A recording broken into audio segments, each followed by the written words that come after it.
how can Italy warn us of what's to come? Joining us now from Rome is Bree Dail, the Rome correspondent for the Epoch Times, who joins us now via Skype. Bree, it's really nice to meet you. I follow you on Twitter.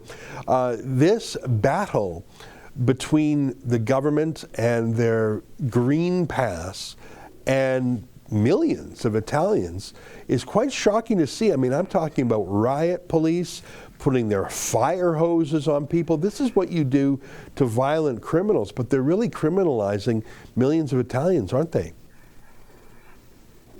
Ezra, thank you for having me on. Yes, unfortunately, we have been seeing this escalation in police activity. Now, to kind of do a backtrack, back in the summer, there were protests against the Green Pass here in Italy, and workers were protesting because there were arguments to whether or not they were going to pass something like the Green Pass law that is currently in place, or they were going to continue with the shutdowns and the reopenings and shutdowns, all of which were impacting small businesses. If you walked around Rome, Italy during the early part of the year this year, you would have seen so many cafes, so many small businesses completely shut down, and many of them have not reopened.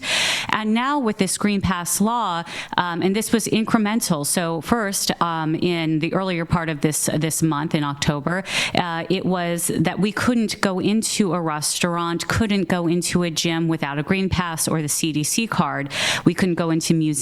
And then the Vatican came out and said, we are going to also agree to that. And I cover the Vatican, and they went further and said none of the Vatican can be accessed without the Green Pass. Now, I have gone into St. Peter's without being asked for the Green Pass, but I have also been told that that is being done. So it's kind of piano, as the Italians say, one way or the other, a little by little, they are starting to implement it in the Vatican.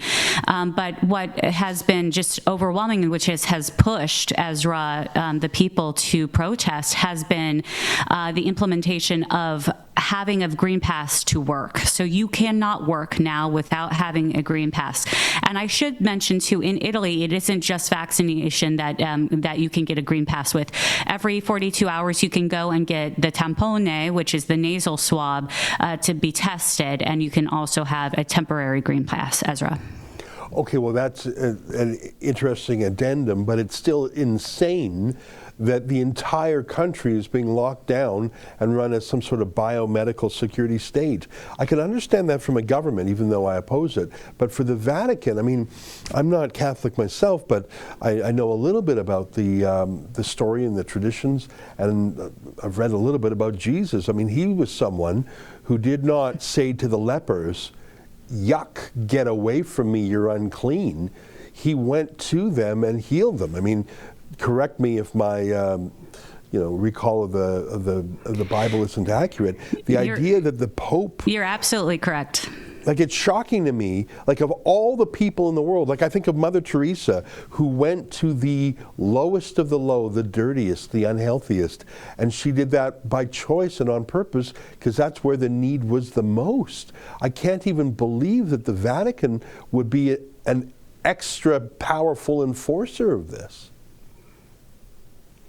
Right, and I think you also have to kind of look at the repercussions if you, say, had an outbreak in the Vatican and potential lawsuits there, the Vatican is having to deal with a lot in regards to having to walk the way of the world as well as having to lead as religious leaders. And the Pope Francis has been very direct on the vaccine. He believes that it is for the common good to receive the vaccine. He has not claimed or he has not supported forced vaccinations. In the Vatican itself, for workers, you can request exemptions. And so that is happening in the Vatican. But for the most part, people who work in the Vatican or work for the Vatican are vaccinated. But the real question here in Italy at whole, and this is a really big concern for a lot of countries who have universal health care, is, unlike in the United States where you still have a semblance of privacy for medical purposes, in Europe, you don't don't when you have universal health care. The government pays for your health care and in turn has access to your records. And so this is how the government has been overseeing the vaccine. They're intense because of so much of the early days having a horrible effect on the population, especially the elderly population in Italy. That has been the message that has been put out to the population. But Ezra, I do believe, listening to those who are protesting, such as the protests in Trieste, which is the port city there, and also in Genoa, who are also protesting at the ports. Dock workers are sitting in at these ports right now, protesting peacefully, and they had water cannons poured on them for no reason. I mean, we did see this past month some violence in Rome in response to this impending law. This is now, the law has been actuated, and so people are sitting in and not working. But Ezra, we are expecting to have more protests starting on Friday in Trieste. They are expecting over 100,000 people at least protesting with the dock workers. And I should mention, Ezra, that the New York Times, I actually approached the head of the bureau here in Rome for the New York Times today at a press conference to ask him whether or not they were going to update their reports on what they had said was that the protests have fizzled here in Italy, which has not been the case.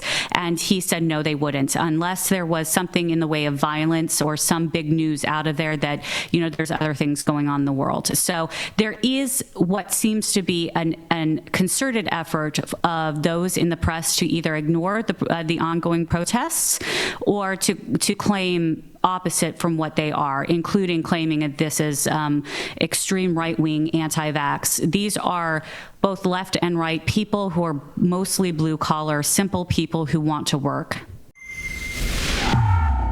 That's an excerpt from my daily show, The Ezra Levant Show.